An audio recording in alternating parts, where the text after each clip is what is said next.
Well, hello, General Hospital Daily Recap fans.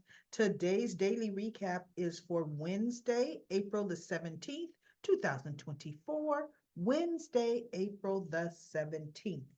Not a lot happened again today, but I'm going to start with the most annoying.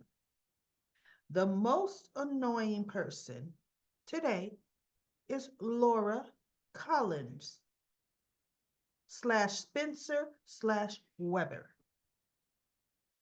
Laura went to Anna and, trying to see if Anna would press charges against Sonny. Um, and she goes, I wanted to make sure, Anna, that my friendship with Sonny did not unduly influence you from not pressing charges against him. And Anna said, no, Laura, you mean our friendship with Sonny? Because Laura said, I just want you to know if that was the case, then that's not the case. She says, I finally see Sonny who he really is. And Anna says, yeah. She goes, Laura says, Sonny has done a lot for me and my family, and that has colored allergies, everybody. God, allergies, the spring. That has colored kind of my view on him, because he does so much for the hospital. He actually does a lot of community. He does a lot of good for people, but there's a side of him that we both, or I turn a blind eye to, choosing not to acknowledge. And Anna said, me too. She goes, Sonny did a lot for Robin when I wasn't around and couldn't. And she should have said and didn't, right? I'll be forever grateful for him. She says, and then over this past, me being exposed as a double agent, Sonny was there for me. He was my confidant. I mean, finally, Anna acknowledged that fact. She says, but now that I'm commissioner again, I'm not going to turn a blind eye. Oh, but she sure did when Dex came in, didn't she? She's like, whoop, nope, you're not going to say nothing. She says, so Laura says, well, okay, I'm really talking about the case where he brutally beat my brother with his bare hands. So what?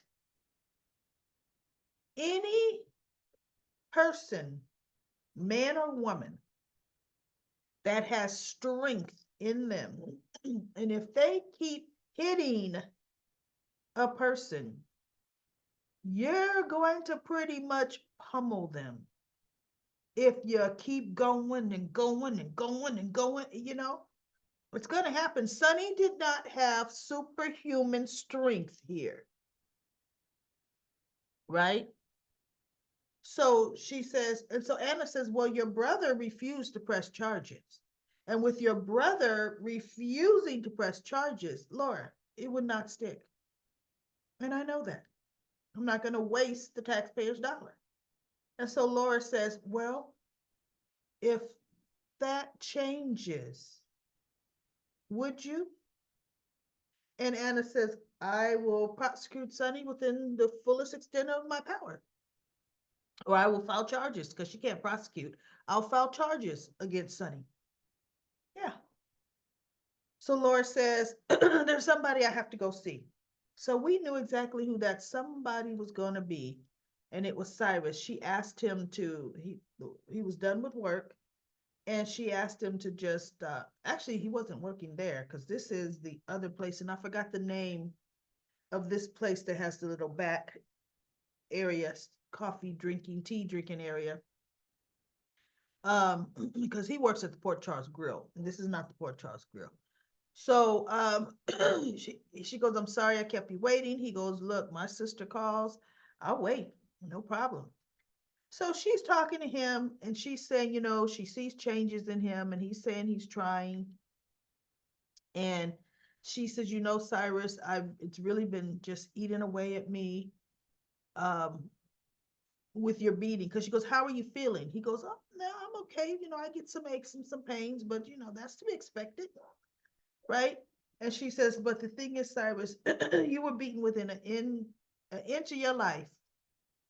And she says, and I feel that I influenced your decision not to press charges against Sonny. She says, and I want you to know that if that is the case, I'm sorry, and Sonny should pay for what he did to you. And so Cyrus looked at her. He says, well, this is unexpected. And so Laura says, well, I just don't like the my influence in what could have happened. And he goes, dear sister, let me explain something to you. I was not innocent in this. He says, I found out some information that I knew would provoke Sonny. I followed him to that church. He goes, he was waiting for the opportune time. He says, I had information on his wife, Nina. And I knew that had I told him the information, he would lose control. He says, so I goaded him and I needled him. I provoked him into hitting me. He says, and with every hit, he started to kind of smile. He goes, I knew I had him right where I wanted him. I knew that I was finally going to get him because that was my design. He said, so I did not press charges against Sonny because if of anything you said or did, he said, I didn't press charges because I'm trying to take action or responsibility for my own actions. And taking responsibility means owning my part. He says, aside from the fact I made a deal. And she says, you made a deal? Yes, Nina Reeves came in, or Nina Corinthos came in, and she offered me something I wanted for my silence. And she said, what was that? Oh, my podcast spot. He says, and that's what I wanted. So she fulfilled her end of the bargain. I'm fulfilling mine. And so Laura says, okay, but that bargain has been fulfilled. You no longer you owe nothing to Nina Reeves. And he says, yeah, I know. I mean, you're giving me something to think about. He says, but look, I didn't think that show was a one-time deal, one and done at all. I just think the writers with the Cyrus situation, they're putting that kind of on hold right now. We've got another bad guy or bad entity storyline to finalize before we really get into Cyrus is not reformed. Right now, he's laying low. And so Laura says, well, she goes, now, dear sister, if you want me to press charges against Sonny Corinthos, just say the word. And Laura looked at him and she goes, no, no, no, no. I cannot tell you what to do. I can't influence that. And I said, what doggone it, Laura? That's exactly what you're doing. He already said he wasn't going to press charges and you kept going. See? You're giving him signals to do it, but yet you want it to look like That was his decision. No, it's yours. And he's throwing the ball back in your court, dear sister. Do you want me to do it? I will. So he goes, well, I guess I have a decision to make, right? And I was just like, you know what? I'm not liking Laura's, the way they're writing Laura right now. Why is it she's feeling the need to champion this crusade? It's none of her stinking business. It really isn't. As long as her brother said no, he wasn't pressing charges, stay out of it, Laura, because you're going to run to Sonny for something else next year. Stay out of it. And one thing I noticed about Anna did not share the information about what Dex came in and said. You know, even though Sonny called off the hit on Cyrus, yeah, he ordered one and it was about to be carried out. Anna kept that information to herself. She still she wants to get Sonny more, okay, this is what's happening now, let me bust him. That's really what she wants. She gave him fair warning and she kind of wants to honor that. Okay, so if something new falls into her lap, she wants to use it. We have the guy over the academy, and he was talking about how Dex is scoring high. I mean, Dex physically and everything else, he's looking like he says he is the candidate we would want. From his physical build to his stamina to he goes, no, he's what we want. He'll be a top cadet. And Anna says, that's good to hear. He goes, with that being said, I feel we should pass on him. And Anna said, wait, why? He said, because Dex Heller has something to prove. And it's those with something to prove will do very risky things. They will break order and run in and put themselves in extra danger, which could put others into harm. He says, and put himself into harm. He says, I know the type, which is why I feel we should not hire him. So she goes, that's good to know. You know, that's good to know. So we have Finn and Alexis talking after the AA meeting. And, you know, Alexis was telling them her worry and peril about, you know, her hearing, her appeal. And, you know, how her daughter's worried about what would happen if she doesn't, you know, the appeal doesn't go her way. And she goes, and I quite frankly, I do worry about it too. That if the appeal doesn't go my way, you know. And Finn says, you'll handle it. You made great strides. If the appeal, excuse me, goodness, y'all. If the appeal doesn't go your way, you're going to handle it. Okay. So they have a little pep talk. And we have Alexis with Jake and Aiden, both of them boys. Look, little Aiden is exact same height as his brother Jake. Jake might be a smidgen taller, just if that. I think they're head to head, you know, and there's years apart from them. So they were coming over to Finn's, and Violet was there, and Gregory was sitting on the couch.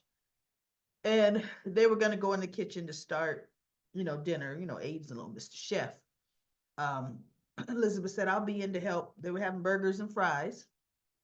And look, Aiden didn't need no help. Him and Violet had the whole thing covered. You know, they just need to know, can we make cheese fries? And everybody's like, yeah, make some cheese fries. So she and Gregory were talking, and Gregory was just talking about, you know, he noticed Jake's funk because Jake came in not with a pissy attitude, but with a, you know, you could tell something's weighing heavy on Jake. And so Elizabeth said, yeah, and she talked about it, and Gregory was talking about, you know how, yeah, she goes, I know there were years when you and Finn weren't close. And Gregory said, yeah, I mean, so she kind of got a little insight um, from Gregory. With the same time, Finn was talking to Alexis about those whole years. I think it was like 10 years or more that he treated Gregory horribly because he married Jackie. He goes, and I did some horrible things to my father, including marrying her sleeping with her the night before their wedding. He says, I really did. But he didn't explain the part that he and Jackie had already known each other, right? And were attracted to each other, but then Jackie met his father. Okay. So it's not like Gregory introduced Finn to Jackie. Finn knew Jackie, right? Gregory did not know. Because Jackie and Finn weren't together, and then she saw his father, but Finn knew her. And once he found out his father was seeing her and engaged to her and fell in love with her, because, Finn wasn't living where Gregory was. He found this out. He decided to, develop something, start something with Jackie, and she, of course, fell for it. But anyway, here nor there, who cares? Um, but anyway, he says that now that this is the last, they only have so much time, and he only wants to be there for his father. And his father's pushing him away. He won't tell him about truly what the doctor's saying on his medical appointments and the whole 9 yards. And Alexis saying, he just wants your relationship to be what it is. He feels he can control that. He's not pushing you away. He's just telling you what he wants to tell you. And Finn goes, but I'm a doctor. I can see. No, his doctors didn't tell him things are going good. I can see. She goes, and he knows you can see. Finn.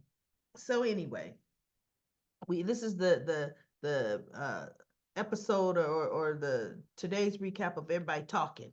We've got Brooklyn and Chase having dinner, doing the money talk, and you know, he says, because she was saying, oh, but you know what, you'll be able to get another truck, and she goes, we've got the money. He goes, no, we don't have the money, Brooklyn.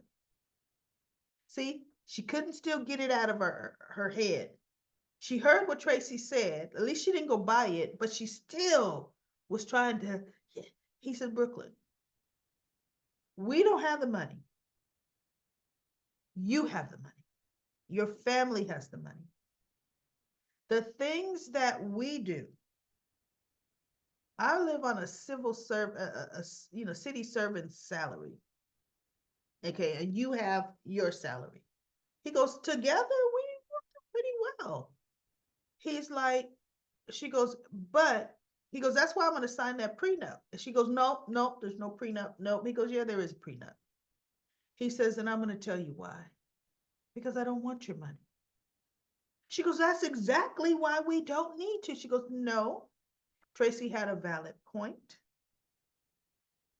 That's just one thing we can straighten out. He goes, okay, and if you insist on me not signing, then we are going to make an agreement that I walk, if something ever happened to our marriage, we walk away with what we came into the marriage with. I walk away with the money I've come into the marriage with, and you walk away with the money you've come into the marriage with. And she says, oh, okay. And he says, she goes, but our marriage is good. He goes, oh, no, I know. He goes, and she goes, but when it comes to kids, he goes, we have to have the money talk, Brooklyn, because we'll need to make decisions. And she goes, Chase, you may not realize this. I did not grow up with Quartermain money. My father, when he and my mother were together and we lived away from the Quartermains, we didn't live in a mansion. My father, you would not know he had Quartermain money. And she was going to tell him, because look, the family puts a chokehold on how much money you actually can spend. They really do, right? You better be living in Monica's house, because as far as truly having access to trust funds and everything, good luck. Ned may have just gotten access to his. And he's an old man. So anyway, she goes, but my mother, growing up in Bensonhurst, we did not live like a quartermain. She made good money being a music producer, and she raised me with values. And then when my father and mother broke up, my father supported me, me financially, but not with extravagant amounts of money. So she says, so our children, Chase said, we're going to raise with values. Now, if you just want to give some money away, he goes, look, why don't we have charities? We're going to save for our children's education. And why don't we have some charities that we want to support together? We'll do some good. I'm not saying we're not going to use none of your money, but let's make it count. And let's make it count, in the lives of our children with what we teach them. It was a very good comment. Very, very, conversation. Excellent conversation between them. So I'm just wondering how long they're gonna let those two stay married. You know how it is in soaps. They finally get together, now they're getting divorced. Finally get together, now you're divorced.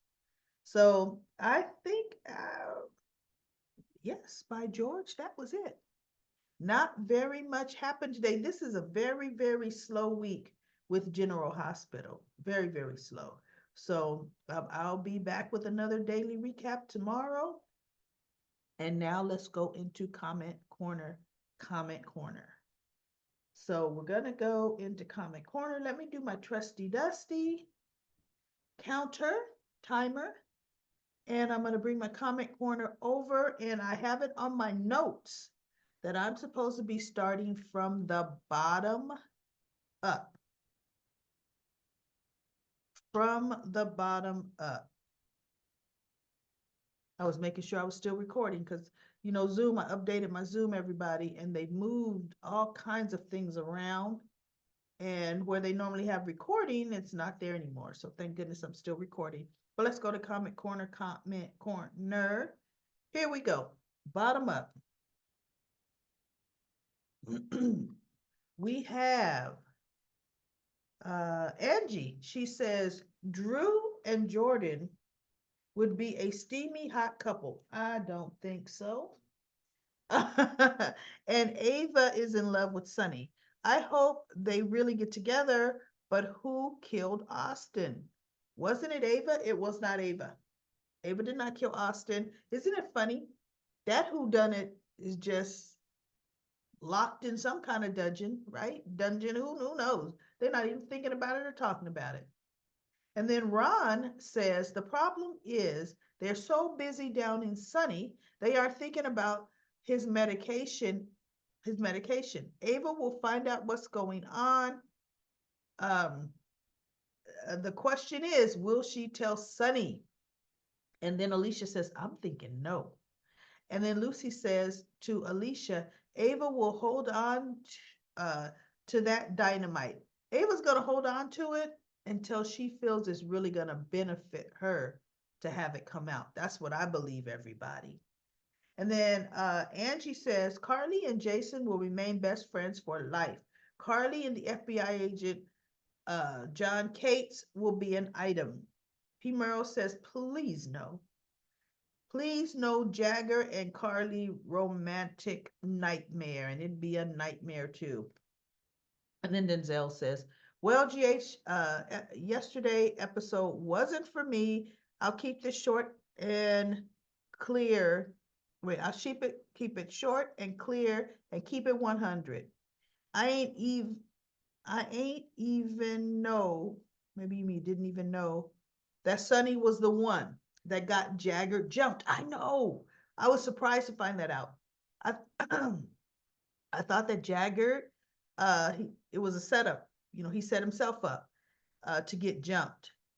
Or I thought Valentine was the one that got Jagger jumped. I'm surprised that Brick ain't know or didn't know Sonny was off his meds, though. I'm definitely hoping Jason, Carly, and Michael or Ava find out that Sonny's off his meds. For Brick and Jordan, I'm loving their chemistry, in my opinion.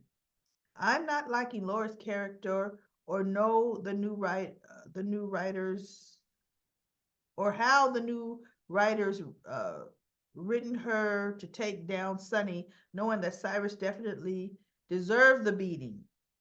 I'm just hoping that people that's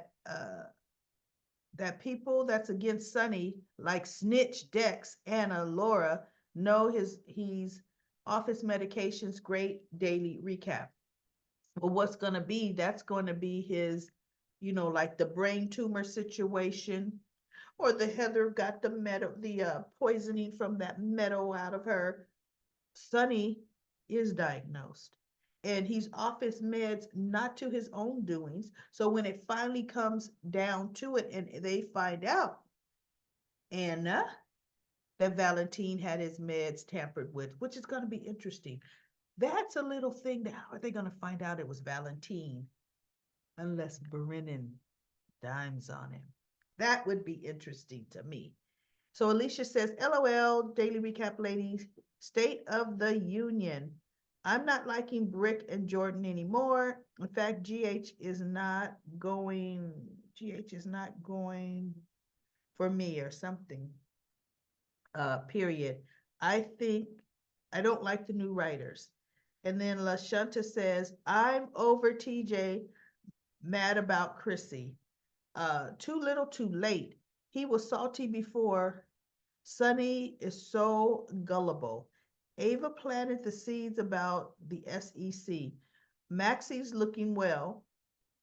Brooklyn doesn't want deception. She never did. Tracy insisted. She's planning a wedding. It's stupid to be mad at Spinelli, and she forgave everyone else. I know. And then Annette says, Laura just have no words. Oh, Laura, you just have no words. Oh, you don't want to talk about her. P. Merle says, right, Laura is willing to forget that dear brother is responsible for Lulu being in a coma. I know that is so true. But she wants Sonny locked up for giving Cyrus the beating he deserved. Go figure. I'm not liking the way they're writing Laura. Annette says, 417 episode so boring. Yes, it was. All of a sudden, Cyrus is the good guy, and Sonny is the cause of all that is going on. I just don't get it. Me either. Annette says, I agree. Brick and Jordan, they get my vote. As long as it's not Zeke. Haha. Zeke who? Zeke's character was so unnecessary, so unneeded, and they honestly didn't know where they were going to go with Zeke. So thank goodness they kicked rocks. He's out of there. They make a fun couple. Rick and Jordan, I do too. I like them too.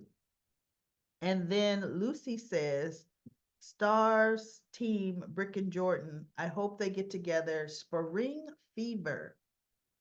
And we have Linda says, I just like how they're doing Heather. It would it would be the same way when Sonny and his med tampering. It says with to make him lose control over hitting Cyrus. Tampering, you mean tampered. Yeah, that made him lose control. Lisa says, I hope they find out Gregory doesn't have ALS. I know they're letting that take way too long.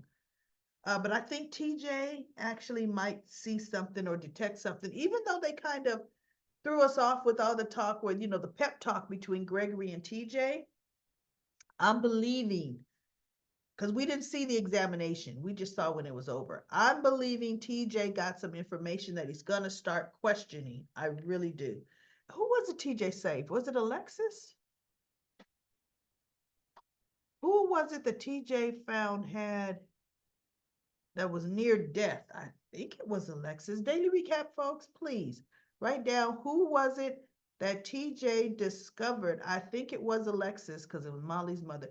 And then when you don't just type Alexis, because trust me, I might forget what the question was. Say TJ saved and then name the name. That way that'll jiggle in my mind what I asked, what you're supposed to be asked answering.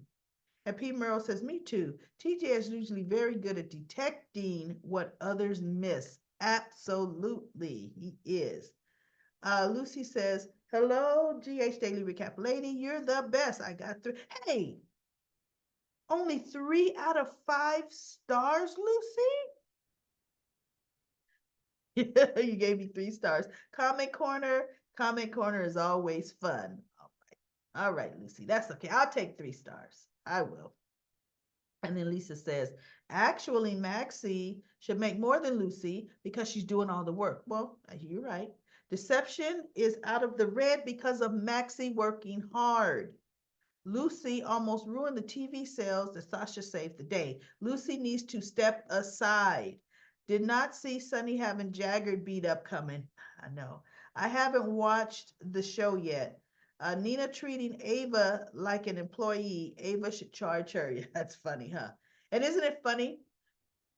Deception is out of the red also in parts to the dynamic duo team of Cody and Sasha.